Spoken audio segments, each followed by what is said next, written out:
Hi friends, this is Surya from Excellent Coaching Institute, Vijayawada.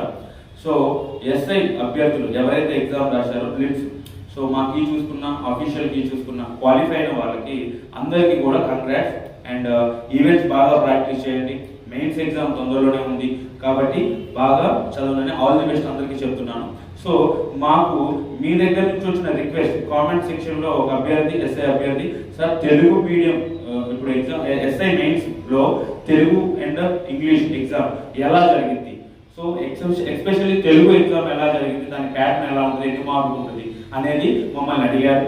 So ఇక్కడ మనం SI mains ఎప్పుడైతే events qualify అయిన తర్వాత ఎస్ఐ మెయిన్స్ ఎగ్జామ్ రాసేటప్పుడు మనకి అక్కడ 4 పేపర్స్ ఉంటాయి.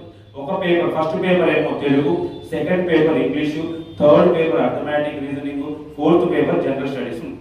సో ఈ arithmetic and reasoning general studies మనకి ఓవరాల్ గా స్టేట్ వైడ్ గా సో మార్క్స్ అనేది ఎంత ఎక్కువ వస్తే అంత మంచిది. సో దానికి కాంపిటీషన్ ఉంటుంది.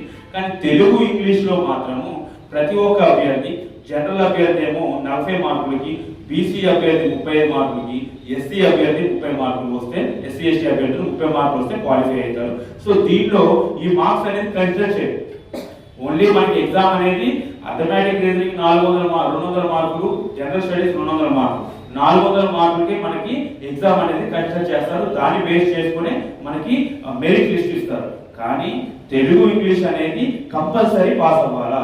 ఇది జస్ట్ క్వాలిఫైయింగ్ నేచరే, రైట్? ఎందుకు అంటే రేపు నువ్వు ఎస్ఐ అయిన తర్వాత ఒక ఇంగ్లీష్ లో లెటర్ రాయాలి, ఒక తెలుగులో లెటర్ రాయాలి, అఫీషియల్ పై అధికారికి ఒక రిటర్న్ కంప్లైంట్ రాయాలి, రైట్? డిఫరెంట్ రికార్డ్ వర్క్ ఉంటుంది. కాబట్టి అసలు ఈ ఎస్ఐ అభ్యర్థికి తెలుగు ఇంగ్లీష్ రాయడం వచ్చా లేదా అనేది ఒక టెస్ట్ మాత్రమే. కాబట్టి ఇది క్వాలిఫై ఎగ్జామే, మార్క్స్ తో దీనికి సంబంధం లేదు, జస్ట్ క్వాలిఫైయింగ్ నేచర్. కాబట్టి ఎవరు భయపడమాకండి.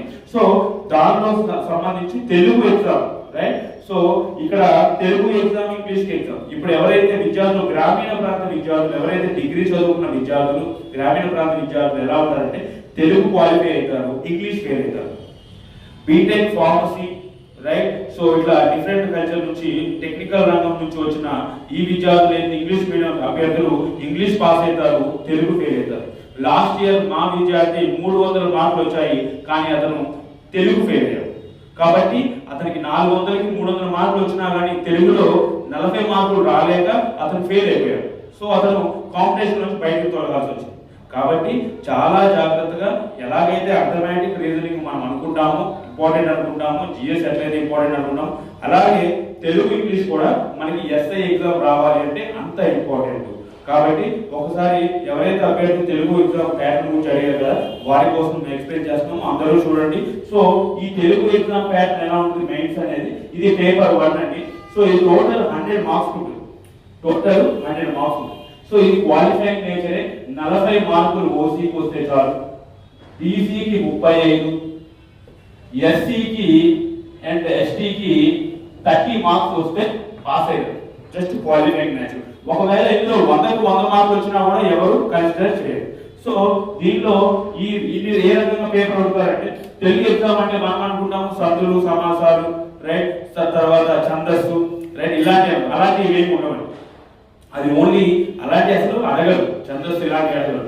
ఇది ఓన్లీ మనకి letter writing, different types of models ఉన్నాయి. ఈ మోడల్స్ ఒకసారి చూద్దాం. మనం ఇందులో ఫస్ట్ ఆఫ్ ఆల్ మనం లెటర్ రైటింగ్ ఉంటుంది. లెటర్ రైటింగ్, లేఖకు సమాధానం రాయాలి. సో అతను 15 మార్కులు కంటే దీనికి క్వాలిఫైయింగ్, 15 మార్కులు దీనికి క్యారీ చేస్తావు ఒక క్వశ్చన్. సో ఇందులో ఎలా ఉంటుందంటే, ఒకవేళ నువ్వు ఒక ఏదైనా అభ్యర్థికి సపోజ్ ఎగ్జాంపుల్ నీ నియరెస్ట్ సర్కిల్ ఇన్స్పెక్టర్ ఆఫీస్ కి నీ సైకిల్ పోయిందనో, నీ బైక్ దొంగతనం జరిగిందనో, లేకపోతే నీ నగరంలో ఉన్న మున్సిపాలిటీకి సంబంధించిన సమస్యల్ని కమిషనర్కి రాయమనో, లేకపోతే మేయర్కి రాయమనో, కలెక్టర్కి రాయమనో.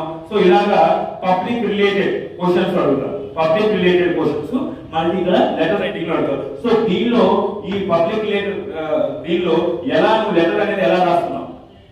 సో అయ్యా పెడుతున్నావా, ఆర్యా పెడుతున్నావా, respected sir, yours faithfully, yours తెలుగులో కాబట్టి మీ ధన్యులు. సో ఇలా డిఫరెంట్ గా దీని యొక్క ప్రతి ఒక్క పాయింట్, డేట్ వేయాలా, డేట్ ఎక్కడ వేయాలి, కుడి వైపు వేయాలా, ఎడం వైపు వేయాలా, ఫ్రమ్ అడ్రస్ ఎక్కడ రాయాలా, టు అడ్రస్ ఎక్కడ రాయాలా, ఇది చాలా చాలా ఇంపార్టెంట్. కాబట్టి దీనికి 15 మార్కులు క్యారీ చేసింది letter writing. Next passage comprehension. So స్థూలార్థ సంగ్రహణ, రైట్, 15 మార్కులు. ఇందులో 5 క్వశ్చన్లు ఉంటాయి. ఒక్కొక్క క్వశ్చన్ 3 మార్కులు క్యారీ చేస్తుంది. 5 3 15. ఈ ప్యాసేజ్ కాంప్రెషన్ స్థూలార్థ సంగ్రహణం అంటే ఒక పేరా ఇస్తారు ఏదో ఒక టాపిక్ గురించి, ఇండియా ఒక ఆర్ట్స్ గురించో, భారతదేశ చరిత్ర గురించో, భారతదేశ కళల గురించో, భారతదేశానికి సంబంధించిన సంగీతం గురించో, ఆయుర్వేదం గురించో, లేకపోతే భారతదేశానికి సంబంధించిన ఆర్థిక వ్యవస్థ గురించో, రాజకీయ వ్యవస్థ గురించో, పార్లమెంట్ గురించి సంథింగ్ ఒక పేరా ఇస్తారు. అంటే మన ఈ పేరా ఇస్తారు. ఈ పేరాలో ఏదైతే కొన్ని హిడెన్ వర్డ్స్ ఉంటాయి, ఇండైరెక్ట్ వేలో ఉంటాయి. సో దానికి మనకి 5 బిట్లు అడుగుతారు. ఈ పేరా ఫస్ట్ స్టార్టింగ్ నుంచి లాస్ట్ దాకా క్లియర్ గా చదువుకొని దాన్ని క్లియర్ గా అర్థం చేసుకొని దానికి సంబంధించిన సమాధానాలు 5 క్వశ్చన్లు అడుగుతారు. 5 క్వశ్చన్కి ఒక్కొక్క క్వశ్చన్కి 3 మార్కులు. ఇది 15 మార్కులు, రైట్. సో కాబట్టి ప్యాసేజ్ కాంప్రెషన్ ఆన్సర్లు అన్ని అందులోనే ఉంటాయి. లెటర్ రైటింగ్ అంటే మనం సొంత తెలివితేటలతో రాయాలి, కానీ ప్యాసేజ్ కాంప్రెషన్ లో ఏముంటది, అక్కడ మొత్తం పేరా ఇస్తారు, దాంట్లో వచ్చే మనకి సమాధానాలు రాయాలి, right. Next translation to English, ఆంగ్లంలోకి అనువాదం, ఇది 15 మార్కులు. సో ఇది ఎలా ఉంటుందంటే తెలుగు మీడియం తెలుగు ఎగ్జామ్ లోనేమో తెలుగు ఇంగ్లీష్ ని తెలుగులోకి అనువదించడం ఉంటుంది, ఇంగ్లీష్ వాళ్ళకి ఇంగ్లీష్ ని తెలుగులోకి అనువదించడం, రైట్. కాబట్టి మనకి ఒక పేరా ఇస్తారు, ఏదో ఒకటి ప్రజెంట్ స్టోరీకి సంబంధించి ఒక పేరా ఇస్తారు, ఏదో ఒక టాపిక్ గురించి ఇస్తారు, లైక్ పర్యావరణ కాలుష్యం గురించి, ఓజోన్ లేయర్ గురించి, లేకపోతే గ్లోబల్ వార్మింగ్ గురించి, డిఫరెంట్ గా వివిధ టాపిక్లోంచి మనకి ఒక పేరా ఇస్తారు. దాన్ని మనము ఏం చేయాలంటే ఇంగ్లీష్ లోకి ట్రాన్స్లేట్ చేయాలి. ఇంగ్లీష్ మీడియం వరకు ఇంగ్లీష్ ఎగ్జామ్ లో ఇంగ్లీష్ నుంచి తెలుగులోకి ట్రాన్స్లేట్ చేయాలి. అర్థమైనా? తెలుగు వాళ్ళేమో ఆంగ్లంలోకి ట్రాన్స్లేట్ చేయాలి. సో అలా క్లియర్ గా మనం ఇక్కడ ఏం చూస్తారంటే మీ యొక్క వాయిస్, రైట్. సో ఇక్కడ ఆంగ్లంలోకి అనువాదం చేయడం, ఇదంతా 15 మార్కులు. ఇక్కడ నీ స్పీచ్ ఎలా ఉంది, సో నీ గ్రామటికల్ మిస్టేక్స్ ఎలా ఉన్నాయి, తర్వాత నీ ప్రిపోజిషన్స్ ఆర్టికల్స్ మంచిగా వాడుతున్నావా, తర్వాత ఫార్మేషన్ ఆఫ్ సెంటెన్స్ బాగుందా, ఇవన్నీ కూడా అబ్జర్వ్ చేస్తారు. సో దీనికి 15 మార్కులు. ఇందులో మనకి నెక్స్ట్ ఫోర్త్ 4వ టైప్ ఎలా ఉంటుందంటే compression of the paragraph. So 1/3 సంక్షిప్తీకరించుట, అంటే 15 మార్కులు ఉంటుంది. అంటే ఇది అర్థం ఏంటంటే మనం ఒక పారాగ్రాఫ్ ని మనం ఎలా మార్చుకోవాలి అంటే, ఒక పారాగ్రాఫ్ ని దగ్గర 5-6 పేరాలు వేస్తారు, దాన్ని క్లుప్తంగా దానిలోని 1/3 మార్చాలి. క్లుప్తంగా చేసుకొని 1/3 మార్చాలి. అంటే అప్రాక్సిమేట్లీ అది ఒక 6 పారాగ్రాఫ్ ఉంది అనుకోండి, దాన్ని 2 పారాగ్రాఫ్లోకి మనం మార్చాలి. కానీ దానిలో ఉన్న ఇంపార్టెంట్ పాయింట్స్ మాత్రమే రాయాలి. కాబట్టి దీన్ని మనము కంప్రెషన్ ఆఫ్ ది పారాగ్రాఫ్ అంటారు. ఇది 15 మార్కులు ఉంటుంది. Next essay writing. ఈ ఎస్సే రైటింగ్ లో మనకి వ్యాసం రాయగా 1000 పదాలు మించకుండా రాయాలి, తక్కువ కాకుండా. సో ఇది 25 మార్కులకు ఉంటుంది. సో ఇక్కడ మనకి వీటిలో ఎక్కడా కూడా మనకి చాయిస్ ఉండదు, కానీ ఇందులో చాయిస్ ఉంటుంది. ఇందులో 3 ఆప్షన్లు ఉంటాయి, అంటే మూడు సంబంధించిన 3 టాపిక్లు ఇస్తారు. ఆ 3 టాపిక్లకు సంబంధించి ఎస్ఏ రైటింగ్ రాయాలి. లైక్ ఎస్ఏ రైటింగ్ అంటే మనం దేని గురించి వ్యాసం రాయడం, ఎలా రాయడం, పర్యావరణ కాలుష్యం గురించి కానీ, ఈ రోజులో జరుగుతున్న అవినీతి, రాజకీయ లబ్ధి కోసం జరుగుతున్న అవినీతి కానీ, లేకపోతే భారతదేశంలో రాజ్యాంగం నడుస్తుందా లేదా, లేకపోతే భారతదేశంలో పత్రికా రంగం యొక్క పాత్ర, రైట్, యువత రాజకీయాల్లోకి వస్తే బాగుంటుందా, ఇలా డిఫరెంట్ టాపిక్స్ మనకి ఇస్తారు. దానికి సంబంధించి మనం 3 టాపిక్స్ ఇస్తారు. 3 వచ్చి ఒకటి మనం చూస్ చేసుకోవాలి. అది కూడా 1000 పదాలు తగ్గకుండా రాయాలి. సో ఇది 25 మార్కులకు ఉంటుంది. నెక్స్ట్ మనకి exploring the paragraph, right. Paragraph ను విస్తరించడం. మనకు ఒక పదం ఇస్తారు ఇక్కడ, ఇది సేమ్ ఉంటుంది, కానీ 300 పదాలు మాత్రమే రాయాలి. సో మనకి ఒక 2 టాపిక్స్ ఇస్తారు. ఆ 2 టాపిక్స్ తీసుకొని దానికి సంబంధించి పారాగ్రాఫ్ మనం విస్తరించి రాయాలి. అది 300 పదాలకు తగ్గకుండా రాయాలి. ఇది 15 మార్కులకు ఉంటుంది. సో కాబట్టి ఇది తెలుగు ఎగ్జామ్ ప్యాటర్న్ ఇది.